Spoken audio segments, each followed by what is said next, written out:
Në mbledhjen e pasdites së të enjtes, Bordi i Transparencës vendosi çmimet tavan për karburantet, nafta deri në 203 lek litër dhe benzina deri në 175 lek litër. Megjithatë, në Shkodër ky vendim nuk po zbatohet në mënyrë të njëtrajtshme. Disa pika karburanti po i respektojnë çmimet e përcaktuara, ndërsa të tjera jo.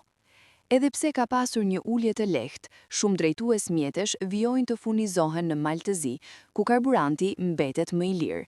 Këtu është më shtrenjtë nafta krahasuar me Malin e Zi, ndaj furnizohem atje, shprehet një qytetar. Diferenca në çmim, edhe pse e vogël për litër, përkthehet në kursim të ndjeshëm në total për konsumatorët. Kjo situatë po krijon gjithashtu shqetësime për tregun vendas, pasi një pjesë e qytetarëve po zhvendosin blerjet jashtë vendit, duke ndikuar në rënjen e shitjeve brenda Shqipërisë.